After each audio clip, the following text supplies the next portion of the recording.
paz do Senhor. Amém. Convido a amada igreja para juntos nós abrimos a nossa Bíblia, né? Abrimos a nossa Bíblia. O tema da campanha que é Marcos 16.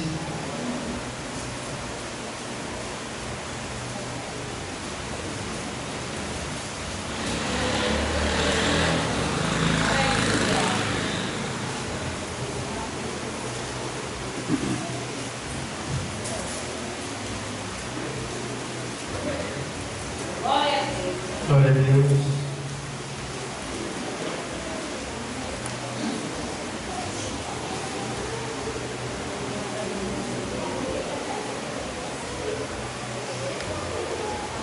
Todos acharam?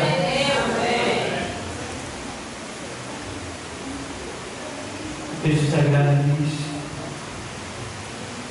que volte a página 16 e 15.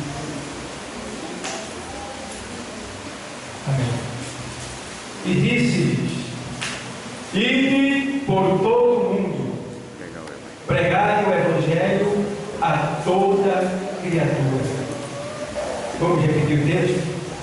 E disse-lhes: ide por todo o mundo, pregai o Evangelho a toda criatura. Muito bem, vamos repetir de novo. E disse-lhes: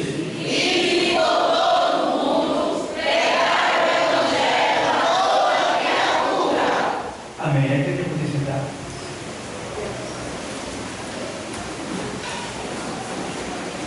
Glória a Deus.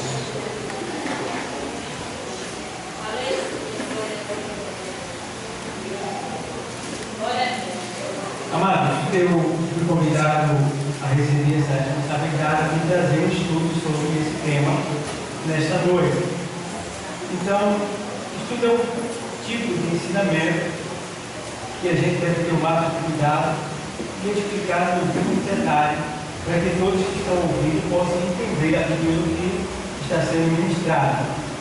Entendemos, porém, que a Bíblia diz que, em Mateus 13 e 19, lá em 29, lá diz que se alguém ouvir a palavra do reino e não entender, vem o maligno e arrebata aquilo que foi semeado. O que quer dizer que a palavra de Deus ela é uma semente que é lançada no jardim do Senhor. Tá? A igreja do Senhor é um jardim fechado do Senhor, ela é plantada. Então, nesse jardim, na sua terra, o Senhor semeia lançando a sua semente que é a palavra dele. E o bom é que a semente que Jesus lança não é uma semente corruptível, uma semente terrena, ela é divina, ela é espiritual e ela não morre de maneira nenhuma, ela não falha, ela brota, não tem como brotar, ela brota. Então, a semente que você sustentar, pode guardar, que Deus vai fazer ela brotar. Eu gosto porque Deus, ele diz, usando o profeta Isaías, no capítulo número 55, no versículo número 11, ele diz, olha, assim será a palavra que sair da minha boca, ela não voltará para mim vazia, mas prosperará naquilo para que eu a enviei. Então, a palavra de Deus, ela nunca vai ser em vão, tá? Ela nunca vai ser demais ou desperdiçada ou ser lançada ao nada. Não. Ela tem o endereço certo. Daqui a pouco eu no tema. Então, me faz lembrar que houve um certo homem lá em São Paulo. Eles estavam pedindo muito o seu pastor para pregar na igreja. Pastor, deixa eu pregar. Pastor, deixa eu pregar. E lá eles têm um mensagem que diz assim: fica no óleo, fica no óleo é ficar esperando. E ele, durante a semana, ficava, né? Pastor, deixa eu pregar. E o pastor, fica no óleo. E aí ele chegou a hora que ele não aguentou, meses pedindo, anos pedindo, e ele disse: espera aí, parece que ele estava em tempo de explodir, cheio da palavra, porque quando você lê a palavra, você fica cheio, e você não consegue ficar só para você, você quer dar, né? E ele, naquele dia, ele disse: não, agora eu vou pegar. Aí pegou a Bíblia dele, entrou por dentro do mar, subiu uma das serras mais altas que tinha lá em São Paulo, foi para cima daqueles pedregais que tem lá em cima, cheio de buraco lá, e chegou lá e tirou a Bíblia do seu bisaco e começou a pregar, com toda a euforia, como se estivesse pregando para uma multidão. Mas pregou que suou, né? Saudou com a paz do Senhor, pregou, orou, e no final até fez apostólico, não é?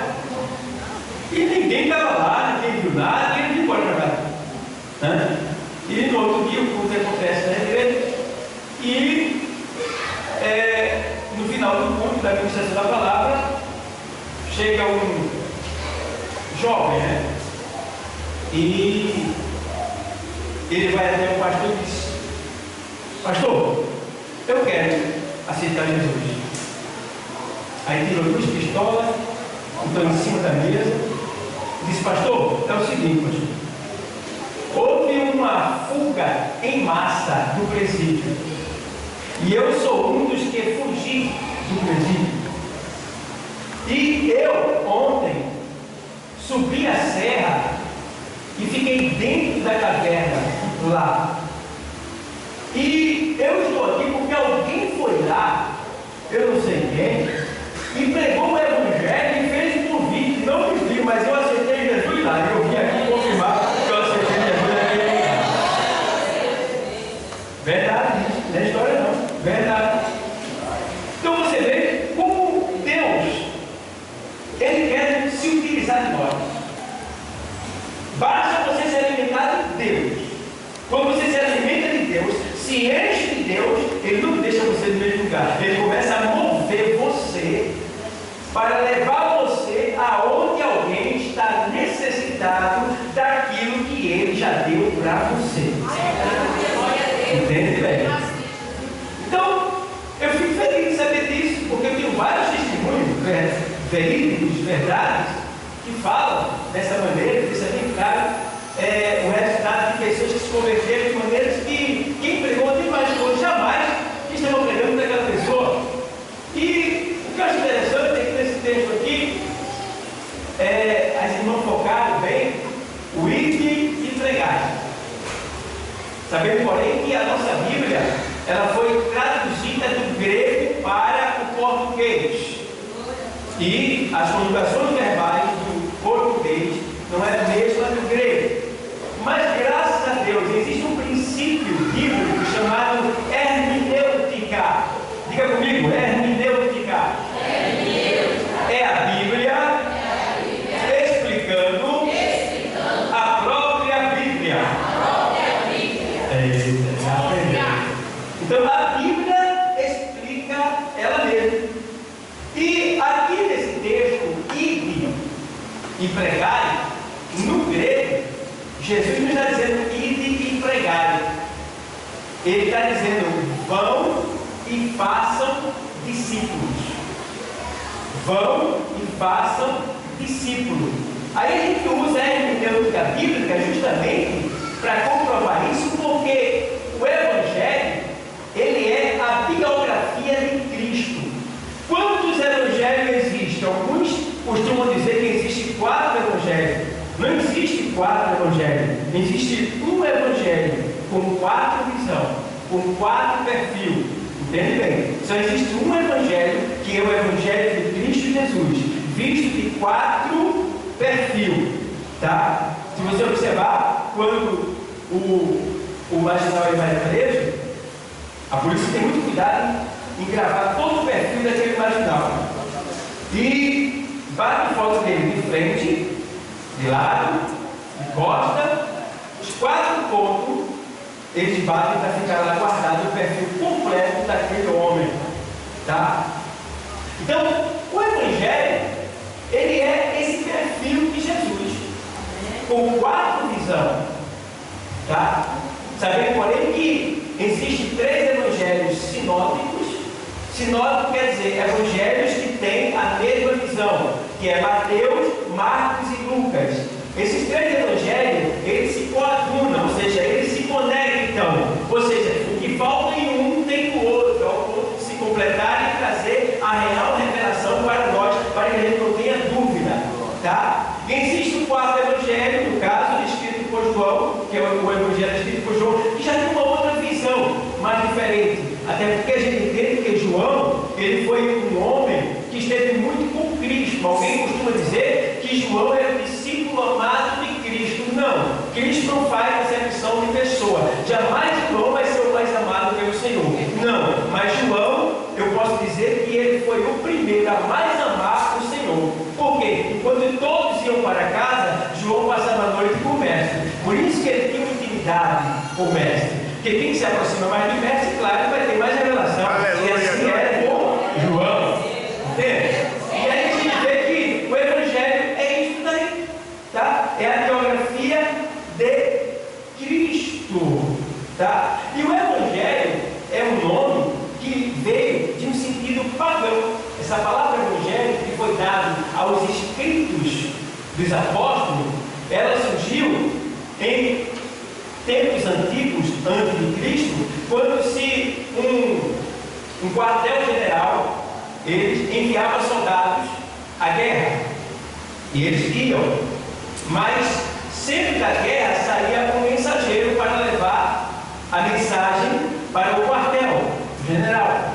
Então, quando o mensageiro vinha, montado ali no cavalo, para dar informações para o seu quartel, a atalaia que estava lá no muro do quartel, ele dizia: vai chegando alguém. E aí quem é? É o mensageiro. Que trazes? E aí o mensageiro dizia: boas novas. Glória a Deus. Boas novas. E aí esse nome foi dado ao Evangelho de Cristo, porque na verdade Cristo é o mensageiro que Deus enviou para trazer a notícia mais boa que toda a humanidade poderia receber. Qual é ela? A saída para a nossa vida. A saída para a nossa alma. A solução para o teu problema. A solução para o teu problema. Há uma saída. Há uma saída. Então tudo que se refere a Cristo é bom. Então é boa nova para a nossa vida. Então surgiu esse nome de Evangelho, que na tradução grega quer dizer boa nova. E como se diz respeito a Cristo, é boa nova de salvação. Porque a Bíblia diz na carta aos Romanos 8:1, portanto, agora nenhuma condenação há para os que estão em Cristo, que não andam segundo a carne, mas segundo o Espírito. Ou seja, nós estávamos condenados, mas essa boa nova veio e nos fez escapar da condenação eterna. Então, a boa nova é um livramento de Deus para a nossa vida.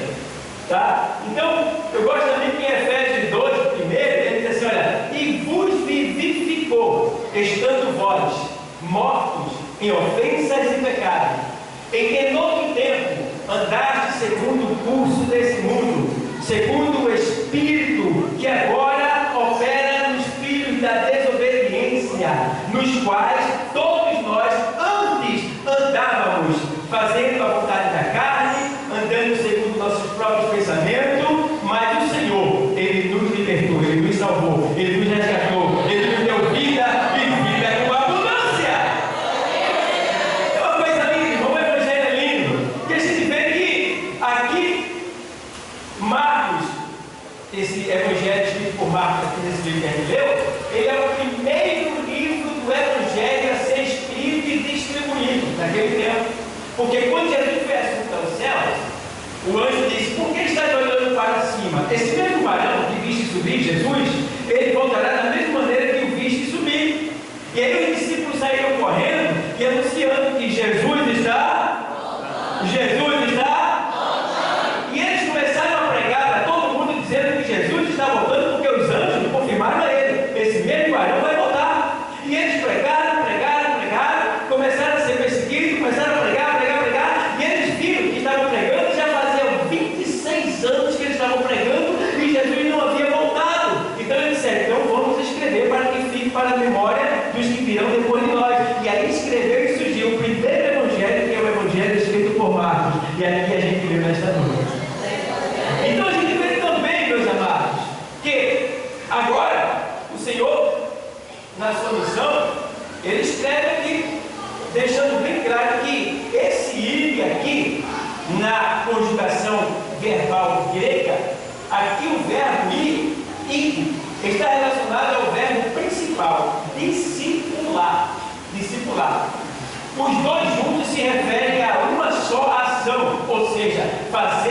discípulo. O ide serve como reforço à ação expressa em fazer discípulos no grego, tá? Acrescentando um sentido. Então, o que acontece? A gente muitas vezes lê algo na Bíblia e a gente pensa que é daquele jeito que a gente está lendo, quando na verdade a gente precisa ler e se aprofundar mais para procurar entender dentro da raiz daquela leitura.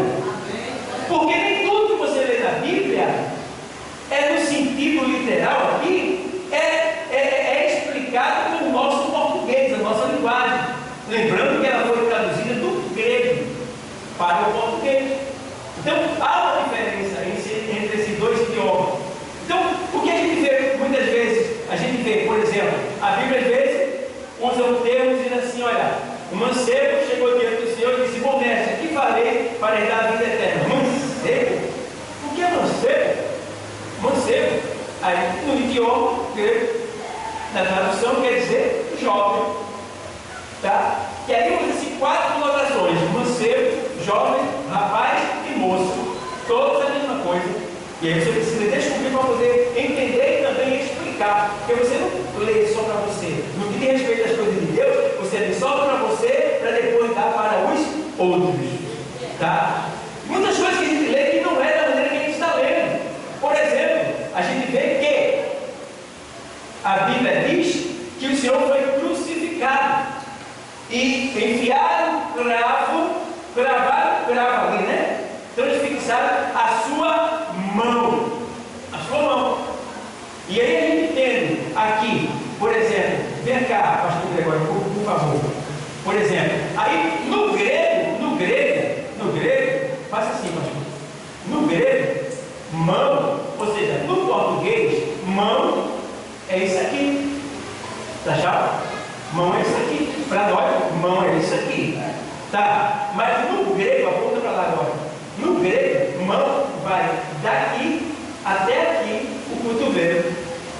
Por isso que, quando Jesus foi crucificado, ele não foi crucificado com um cravo no meio da mão, na palma da mão, porque não seguraria os peitos dele. Ele foi crucificado com um cravo enfiado no nervo uno, que fica aqui, no punho, bastante da mão da nossa linguagem, mas continuando no sentido mão grego, porque vem até o cotovelo. Então enfiou aqui um cravo no nervo uno, que é aquele nervo que dá choque para provocar muita dor no Senhor Jesus. Obrigado, pastor. Então está aí, acredito que vocês entenderam. Entendeu? Então, tem coisas que você vai ler na Bíblia que você precisa se aprofundar mais para procurar entender aquilo ali. E não estudar da maneira que você leu. Entendeu? Porque não é bola, é palavra. Entendeu? Então, aqui a gente vê o Senhor dizendo: olha, e disse-lhe: ide por todo o mundo e pregai o evangelho a toda a criatura. Então a expressão ide aqui, na linguagem grega, ele está dizendo: olha, vai e faz discípulo. Porque até eu no passado já preguei, quando não tinha um entendimento completo, que aí estava no imperativo. Aparentemente está no imperativo, ide, mas no grego não. No grego está vai e faz discípulo. Aí a dinâmica bíblica que eu tenho falado para vocês, lá em Mateus 28, ela explica isso. A própria Bíblia, ela tira essa dúvida da gente. Mateus 28, né, e 19, ele explica esse texto daqui, porque como já falei, os evangelhos eles se coadunam, eles se conectam. Os evangelhos, um explica o outro. Então aqui em 28 e 19, do Evangelho escrito por Mateus, ele diz: olha, portanto, ide, ou seja, esse ide está dizendo, portanto, vão, no grego, vão, ensinai todas as nações, tá? Ensinai todas as nações, batizando-as em nome do Pai, do Filho e do Espírito Santo. Veja, Jesus dizendo para nós que ministramos a sua palavra, que nós devemos ir e fazer discípulos. Quantos de nós já ganhamos, né? Ou seja, já trouxemos vidas para os pés de Cristo? Fomos um instrumento de salvação para determinadas pessoas. E aquelas pessoas até se converteram por nossa causa, tá? Mas nunca mais você a viu. E às vezes aquela pessoa mora até perto de você. E aquela pessoa se converteu, a igreja se alegrou, você ficou feliz, mas aquela pessoa não veio para a igreja. Então, seu trabalho não foi em vão. Você ganhou, mas poderia ganhar mais porque você não zelou. Porque não basta só trazer a vida a Cristo. Você tem que trazer e tem que cuidar dela. Cuidar. Você trouxe alguém, ela se converteu? Então você é o pastor daquela pessoa. É a pastora daquela pessoa. É você que vai pastorear aquela pessoa e trazer ela até a casa do Senhor. Até que ela, porque ele entende que quando a pessoa se converte, ela é como um bebê. E um bebê não pode andar sozinho. O bebê não sabe o que faz. O bebê vai ter que aprender muito. Então, nós temos essa responsabilidade, essa incumbência, segundo a palavra, que nós temos que formar discípulos. E formar discípulos nesse sentido aí é você cuidar da pessoa até que ela possa andar sozinha e vir para cá sem nenhuma preocupação sua. Está vendo? E você chegar aqui e ver ela e vir mais. Isso não se acaba totalmente, porque quando você vir aqui nesse lugar e ver que ela não está por um dia, por 2 dias ou por 3 dias, cabe a você que a trouxe a Cristo ir lá buscar, ver o que ela está, saber o que aconteceu, ajudá-la, porque você tem mais intimidade e ela confia em você, porque foi através de você que ela veio. E com isso, não só ela vai estar ganhando, como você também, porque você vai estar zelando por uma alma, por uma vida, por uma joia preciosa que Deus colocou sobre os teus cuidados. E aí a gente não pode jamais culpar o pastor, culpar a dirigente, culpar a campanha, culpar A e culpar B, porque muitas vezes a culpa está em nós. Em nós. Porque nós não zelamos por aquela vida que a gente trouxe. A gente acha que trouxe, se converteu, tudo bem. Não! A gente tem que cuidar da vida. Tem que cuidar. Então, igreja, entendamos assim dessa maneira: que o ide e fazer discípulos de todas as nações. Então, fazer discípulo, formar discípulo, é o propósito de Deus para conosco. É isso que Deus quer. É isso que Deus quer. Por isso nós temos que ter discipulado na igreja. Tem que ter. Tá? Porque a igreja, que ela não forma discípulo, ela não está cumprindo os princípios bíblicos de Cristo, do Evangelho. E o Evangelho é isso aí, é formar discípulo. Tá? Porque o que foi que o Senhor fez quando ele veio à terra e ficou sozinho? Não, ele foi lá e escolheu 12 homens para estar com ele. Tá certo? Então ali ele estava fazendo o quê? Formou ele. Tá? Fez dele seu discípulo. E daí vai mais adiante. É o nosso dever formar esse discípulo. Então, a gente vê aqui também que ele diz assim: olha, ensinando-os, verso 20. Vou explicar o texto. Portanto, ide, ensinai todas as nações. Não colocou acepção. Todas as nações. Não era só Israel, a nação, mas toda a terra. Tá? Batizando, ensinando todas as nações. Portanto, ide, ensinai todas as nações. Ensinar. Ensinar. Eu não posso ganhar uma alma. A igreja é uma responsabilidade nossa da igreja. Se alguém aceitou a Cristo, a gente investigar se ela já tem uma Bíblia. Se não tiver e ela quiser comprar, a gente pode até guardar. Mas é porque a gente tem uma Bíblia, um Novo Testamento para dar para aquela pessoa, para que ela já possa ir aprendendo, tá? Aprendendo os primeiros rudimentos, até que ela venha para o discipulado para aprender ali, fazer aquele pequeno curso dos primeiros rudimentos para ela saber como se comportar diante da sociedade agora, nessa nova vida dela. E aí ele diz: olha, ide, ensinai todas as nações, batizando-as em nome do Pai, do Filho e do Espírito Santo. Então, essa expressão batizar é quando ele está dizendo assim: olha, você deve levar essa pessoa até o batismo, porque o batismo é o sepultamento público da velha criatura. Quando eu me batizo, eu estou dizendo assim para todo mundo ver: eu morri e estou enterrando o meu velho homem. Agora eu quero viver em novidade de vida. Então o batismo é uma confissão de um sepultamento público, para que toda a sociedade veja que você já não é mais a mesma pessoa. Certo? Então, por isso que o Senhor manda que todos se batizem, porque o batismo também é uma confissão pública, tá bom? Ele faz, batizando-as em nome do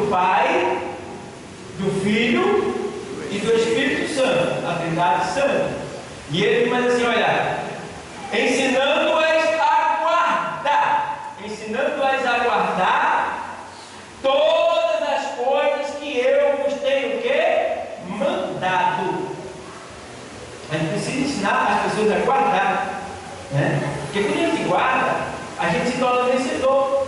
O salmista diz assim uma vez, olha, escondi a tua palavra, em outras traduções diz assim, guardei a tua palavra no meu coração, para eu não pecar contra ti, né? No Salmo 119, verso 9, no 10 ele diz, olha, como purificará o jovem o seu caminho? Aí o 10 diz, observando segundo a tua palavra. Então é muito importante que a gente guarde a palavra em nosso coração, porque a palavra ela é o alimento da fé. Se você não ouvir a palavra, não ler a palavra, não vir à igreja, você não vai ter uma fé fortalecida. Qualquer coisa derruba você, qualquer coisa tira você da igreja. Por isso que muitos crentes saem da igreja, brigam na igreja, fica com raiva, fica com ódio, deseja vingança, não quer perdoar, não ama mais, não se consagra mais, não sai do evangelho. Olha, irmão, tem muitos cristãos que estão assim porque eles não vivem, não leem, não se alimentam da palavra e não colocam ela em prática. Porque não basta só também se alimentar, comer. Eu tenho que colocar ela em prática. Eu tenho que viver a palavra. É isso que vai fluir. É isso que vai fazer a diferença.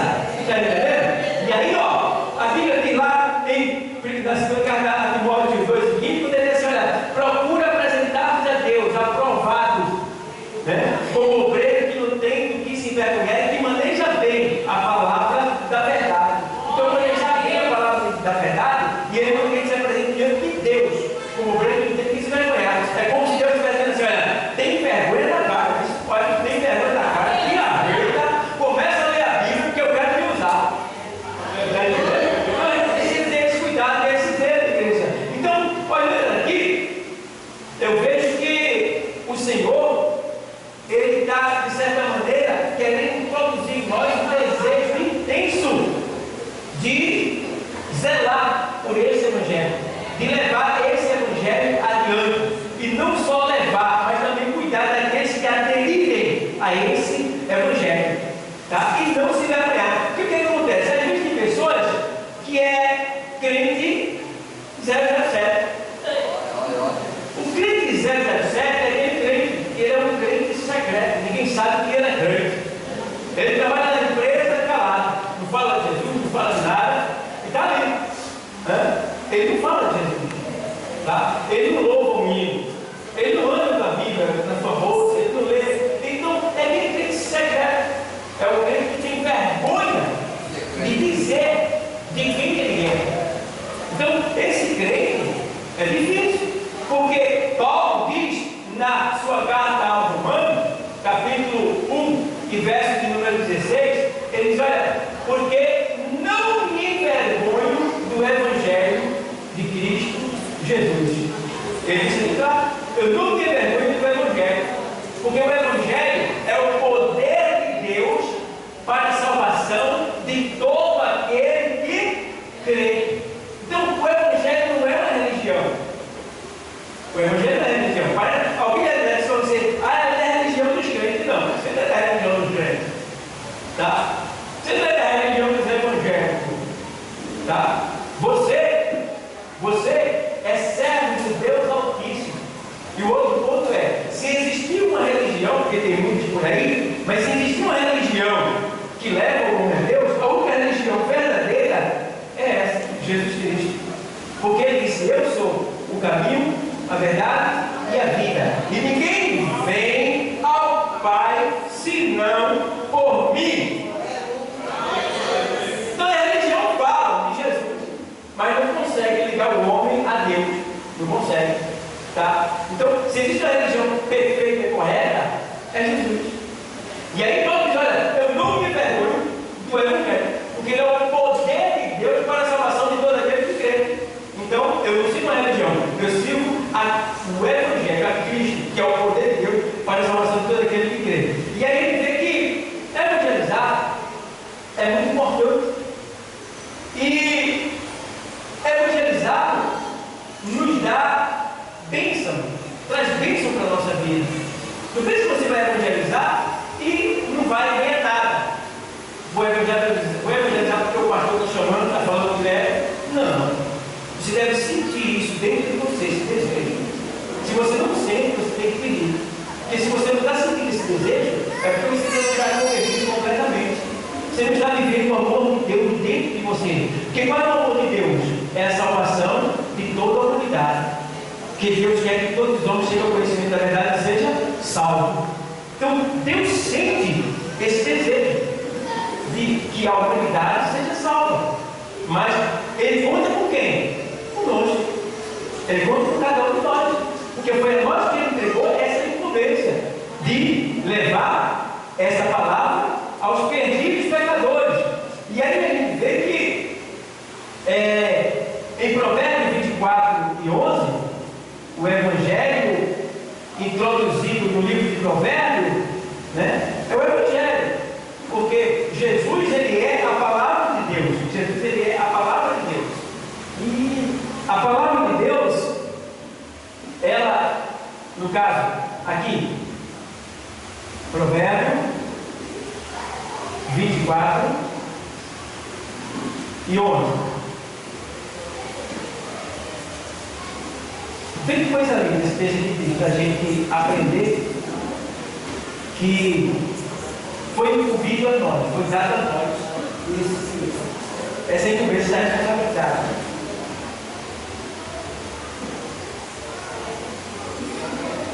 Então, aqui a gente vê, 24 e 11, diz assim, vou ler para você. Provérbio 24 e 11. Livra os que estão destinados à morte e salva os que são levados para a matança, se os puderem retirar. Então, a expressão se os puderem retirar quer dizer, você vai dar o máximo de você, o máximo, para tirar de Satanás e trazer para cá. Você vai dar o máximo. A expressão, se o puderes, ou seja, você vai dar o máximo de você. Porque tem gente, quando chega o dia de evangelizar, eu estou cansado. Aonde eu vou não, para saber onde eu vou. Aí quando sai, às vezes sai com uma vontade, e quando sai é olhando para o relógio direto. E quando dá 9 horas, ele parece que é a campainha do grupo. Olha, 9 horas. Olha. As bênçãos de Deus é sem medida, é em abundância, tá? Mas a gente dosa as coisas que a gente quer dar a Deus, tá? A gente precisa ser mais abundante para com Deus, dar mais para Deus. Aleluia, glória a Deus. Tá? E aí ele está dizendo, olha, livra os que estão destinados à morte. Você sabe que tem pessoas que estão por aí que estão destinadas à morte. Se não estiver no Evangelho, está destinado à morte, porque está no pecado. E o salário do pecado é morte. Está destinado à morte. Tá? E ele vai dizer, olha, e salva os que são levados para a matança. Salvar. Porque ele já está indo para a matança já. Eu tenho que salvar ele da morte e trazer ele para a vida.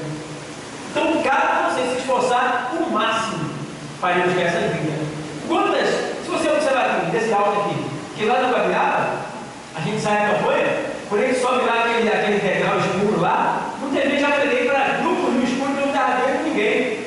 Eu preguei porque eu tenho um pouco de conhecimento, aí eu lembrava do versículo e eu vou falando, mas não dá para ver nada.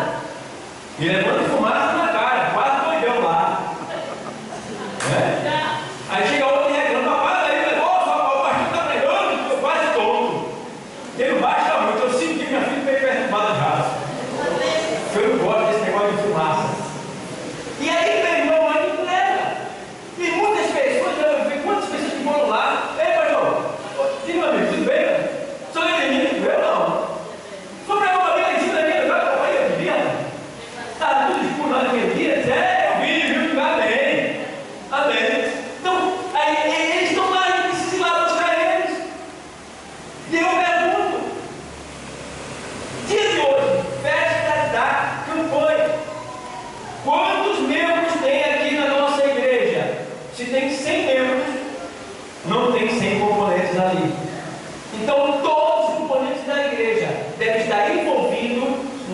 campanha evangelizadora. Se você não estiver, está faltando algo em você. Você não está cumprindo com tudo que Deus tem mandado. Ah, pastor, estou doente, não consigo andar dentro para a igreja, quase que forçado. Deus sabe. Deus sabe. Ah, pastor, lá no dia 8 horas da noite do trabalho.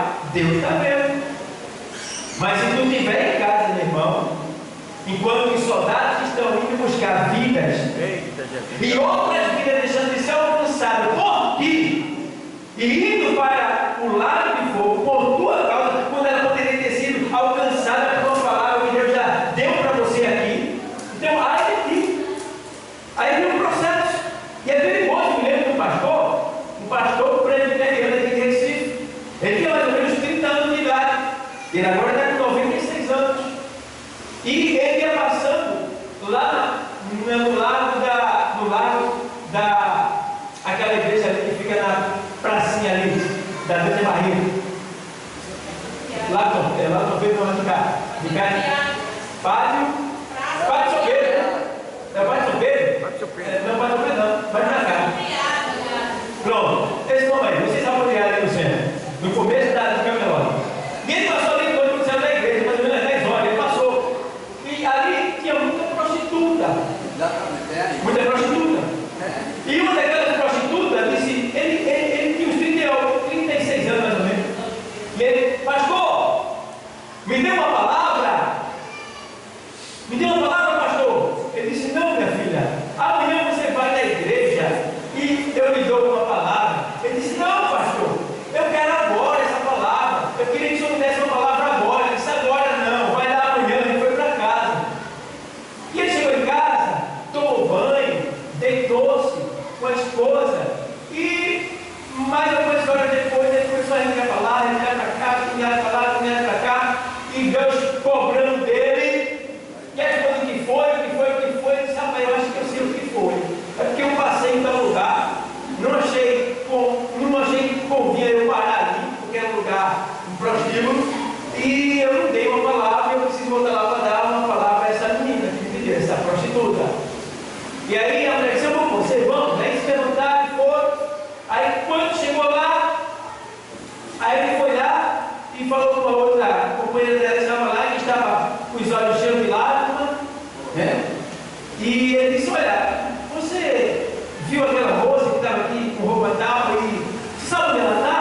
Aí ela disse para o pastor, ela acabou de se suicidar, o Miguel levou ela agora. Então, veja. Ele disse, agora ele diz assim, meu filho, nunca deixe para dar uma palavra amanhã. De hoje. Aonde você passar, você vai passar. E o Espírito de Deus, glória a Deus, ele vai identificar a pessoa que está necessitada. E vai dizer para você, diga para essa pessoa que eu amo. Diga. Não paga nada. Não paga nada. É de graça. Deus, Ele confia em nós. Ele acredita em nós. Ele está investindo. Sabe o que está aqui? Às vezes até tropeçando aqui, ali, mas está aqui. É porque Deus ainda está acreditando e investindo em você. Ele acredita que depois de hoje tu vai sair daqui e vai agir diferente. Ele acredita que depois de hoje, aqui nesse lugar, tu vai se tornar um memorial oficial. Irmão, a gente precisa ter esse amor pelas almas. Precisamos amar as almas, porque se a gente não ama as almas, o Espírito de Deus não está em nós. A Bíblia diz que o Senhor se encontra com a mulher lá em João 4, na sequência lá 20 em diante, fala da mulher samaritana. E o Senhor, sabendo que os discípulos iam colocar dificuldade, porque os judeus se complicavam com os samaritanos, manda os judeus, ou manda os discípulos comprar comida para ficar sozinho com aquela mulher. Quando ela vem, ele se encontra com ela. E aí ele começa a pregar para aquela mulher repudiada, desprezada.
Ele lançou a rede.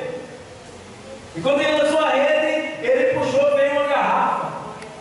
Quando ele pega a garrafa, ele viu aquilo dentro e levou para a tribo dele, porque aquele pescador fazia parte de uma tribo que adorava o Deus das águas.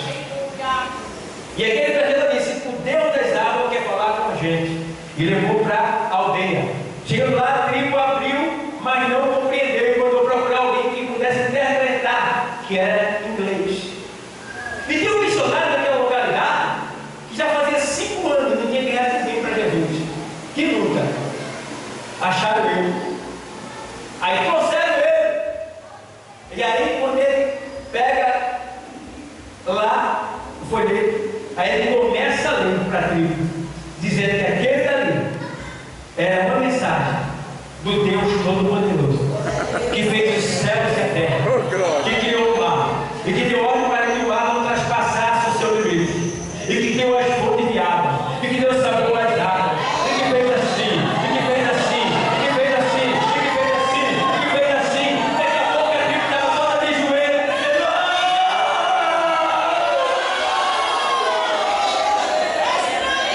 e ali aceitaram Jesus. Ele manda uma mensagem para os estados dizendo: olha, manda 4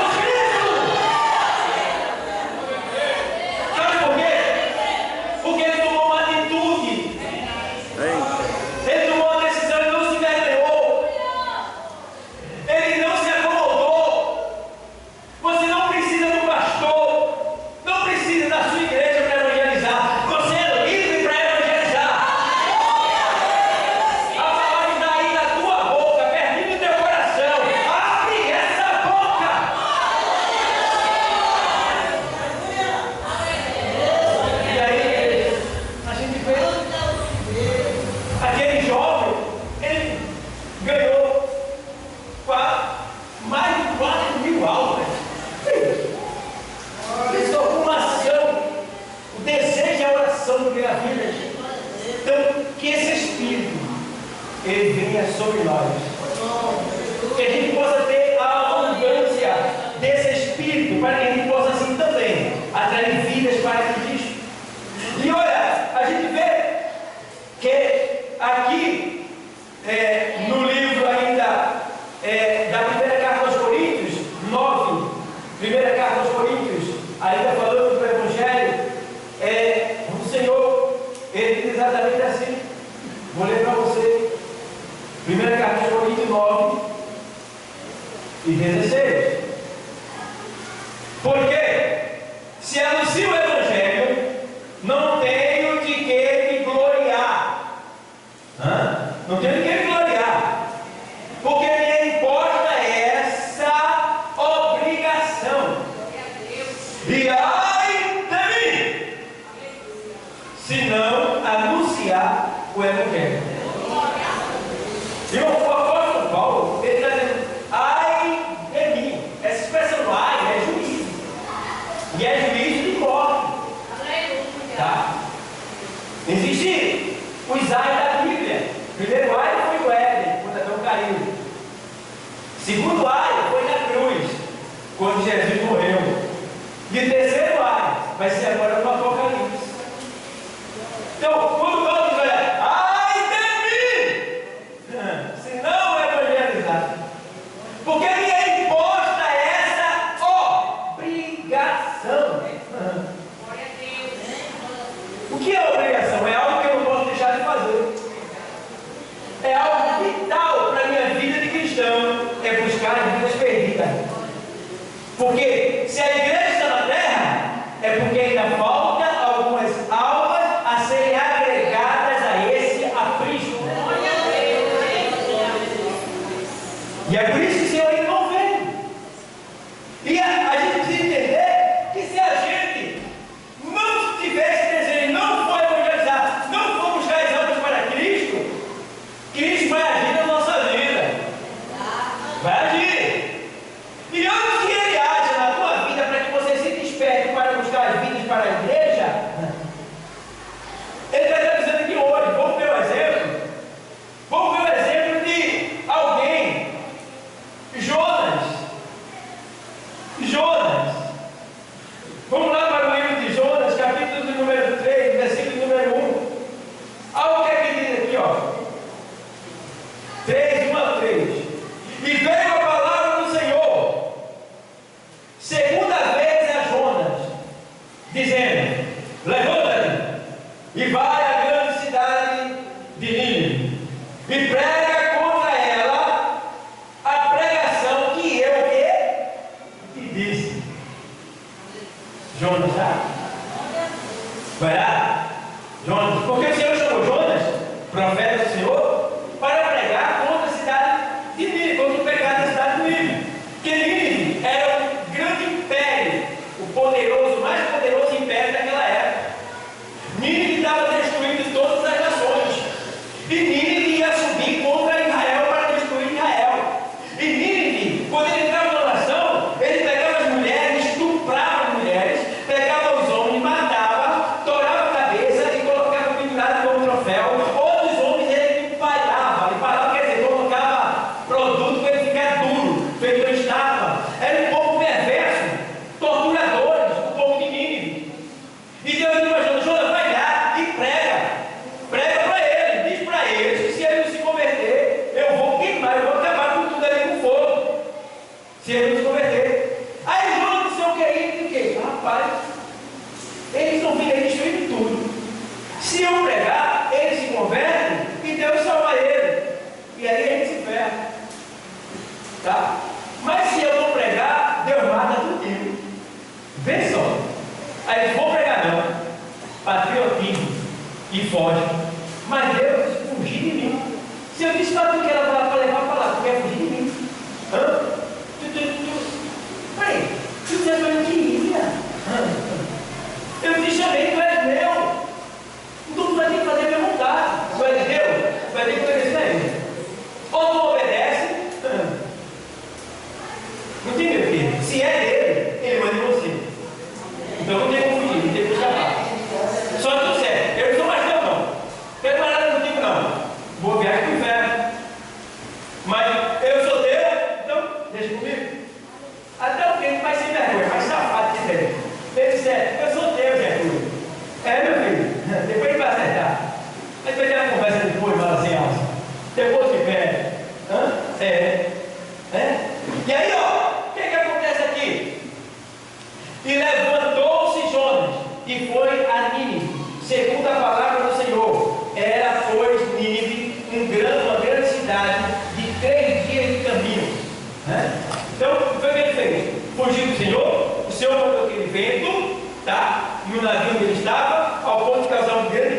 disse aos marinheiros, que lançaram toda a sua mercadoria fora, a pessoa com técnica de obediência, não obedece ao Senhor, atrapalha até a vida dos outros do lado.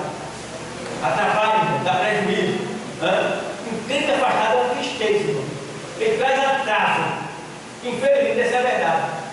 Jonas trouxe atraso para esse marinheiro. Ficou dado a perder tudo que não família.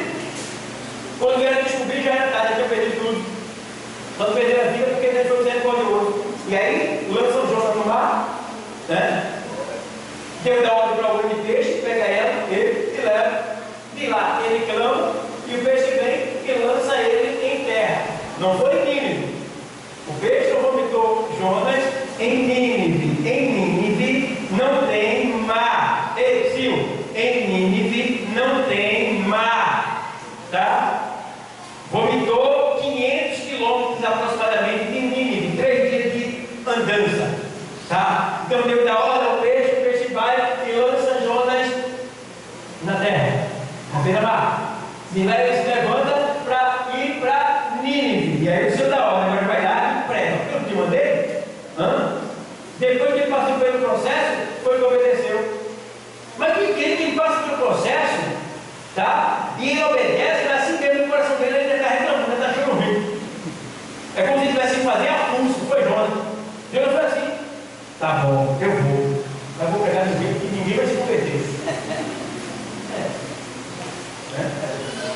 Ora, vocês aí pecadores, não sei o que ele disse, não. Ele deve ter falado de uma maneira assim que, você, Deus vai matar tudo e o queimado. Se vocês se converter, olha para aí, que jeito de pregar. Assim como ele falou, irmão, o Espírito de Deus tomou conta, o pessoal era o filho dele. Ei, e o cara pregando aí, e ele segue se converter, aí Deus vai destruir a cidade do povo, vai matar todo mundo. Aí ele diz: olha, bota as crianças para jejuar, as vacas, os bodes, os carneiros, as mães, os pais, todo mundo vai jejuar e se arrepender e pedir perdão a Deus. Mas o povo ímpio, meu irmão, se convertendo porque ouviu a palavra de repreensão. E se converteu, e fez Jonas agora, ele ficou bravo. E vai para fora da cidade e fica lá esperando. E mesmo depois de convertido, ele sentou-se lá e ficou lá, esperando o fogo descer para matar o povo. Aí ele disse: vai, tem crente que é assim, mano. Eu já vi crente orar para outro crente morrer, irmão. Eu escutei outro crente, rapaz. Orar para outro crente morrer. Que é isso? Orar para aquele que desaparecer. Que é isso, rapaz? Aqui é evangelho, não é macumba não, rapaz. Que é isso? Aí, Jonas, vou esperar. Aí Deus permite que nasça uma ovelha, faz uma sombrinha na carrega dele, quando ele cochila, Deus mata a ovelha com o bichinho que sobe nela, aí o sol toma na carrega dele, a dor de cabeça estoura, ele vai para aí. Estou bravo porque morreu a ovelha e o Senhor vai lá e agora? Está se compadecendo de uma erva que nasceu num momento e em outro momento murchou. E eu não me compadeceria de uma cidade que tem ali 120 inocentes que não sabem a mão direita, a diferença da mão direita para a mão esquerda, no caso. Tinha 120 ali, crianças ali, no centro ali, 120 mil, não faz memória, 120 mil, não faz memória, parece 120. Ali, não vou compadecer dele não. Então tem pessoa que dá mais prioridade a coisas do que a almas. Entende bem? Prioriza mais coisas do que a alma, inversão de valor. Está entendendo? Então o que Deus, tu não precisa ter autoridade para chegar diante dele e assim: meu Deus, que misericórdia, eu preciso de algo do Senhor, me ajuda, meu Senhor. Não vai receber. Ele vai ouvir, mas vai entender. Porque ele diz em Provérbios: aquele que tapa o ouvido ao clamor do necessitado também clamará e não será respondido. Tem que cuidar. Tem que ser cuidado. E chega lá, o judeu prestes a morrer, Aí o povo vai lá e diz: olha, prega aí morrer aí, faz alguma coisa, e ele vai entre jejum, ora comigo, porque eu vou entrar na presença do rei. E aí eu apresento para ela, isso é bem claro, se tu não se levantar para agir, tem problema não, tu não vai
né? Resolveu os problemas da nação, fez a nação ser chamada, né, de nação que serve ao verdadeiro Deus.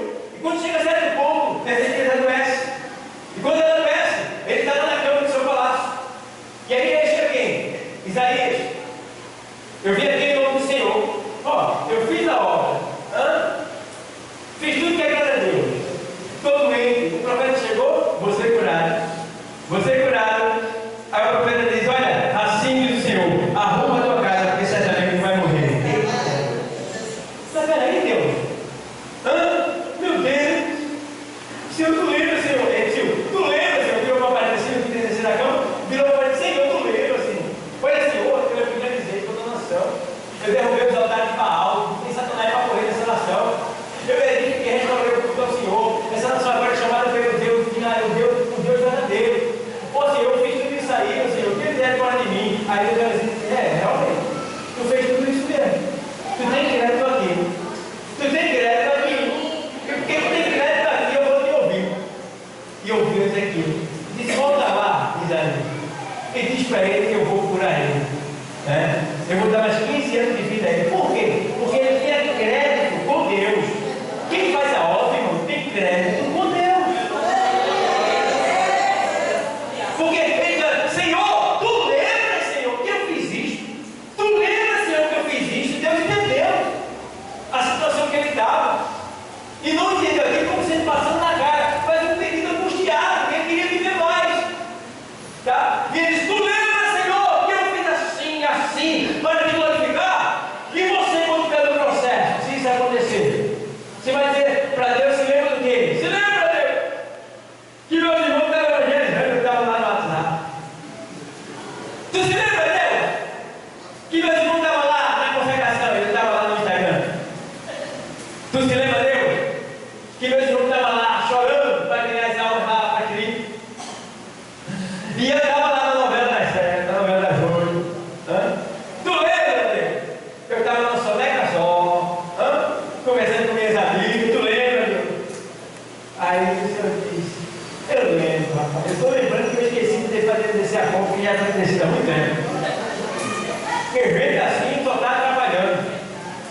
Porque você fica esperando por aquela pessoa: tomara que tenha água, tomara que tenha dele, tomara que tenha ser para ajudar a gente, e não vem. Você está aí, não está esperando ajuda, um apoio, para sair mais contado. E aí a pessoa não vem. Mas que Deus tem misericórdia de nós. Que Deus coloque na nossa mente o desejo de entender que, Deus amou o mundo de tal maneira que deu seu Filho unigênito, para que todo aquele que nele crê não pereça, mas tenha a vida eterna. Que Deus não enviou seu Filho para condenar o mundo, mas para que o mundo fosse salvo por ele. Portanto, aquele que não crê já está condenado. Então, a gente precisa ter esse temor no nosso coração e não relaxar no serviço ao Senhor. Por quê? A hora está chegando. Eu estava estudando ontem, e ontem eu vi que o núcleo da Terra, ele desacelerou, diminuiu a rotação. Se ele diminuiu a rotação, o dia fica menor. O dia fica menor. Quando eu vi isso acontecer, eu disse: meu Deus. Aí eu liguei com Mateus 24, que diz que se aquele dia não fosse abreviado, nenhuma carne se salvaria. Então está chegando a hora. O dia já está diminuindo. Porque lá tem o relógio de Acabe, quando Ezequiel foi curado.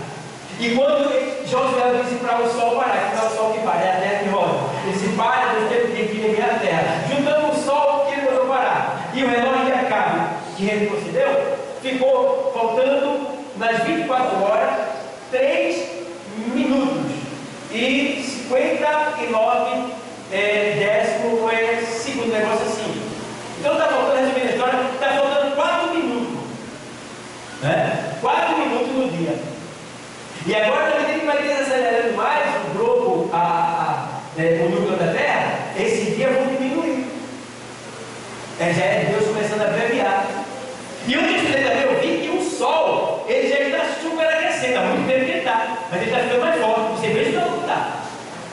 Veja o calor que está. E o Sol vai aquecer 7 vezes, lá em Isaías 30, 26. 7 vezes mais a luz de um dia. Então vai ter 350 graus no dia só. Né? Para quem gosta de se bronzear na praia, feito Né? Vai ser bom, vai torrar em questão de segundo. Mas vai ficar um galeto na hora. Bum! 350 graus. E manda aqui.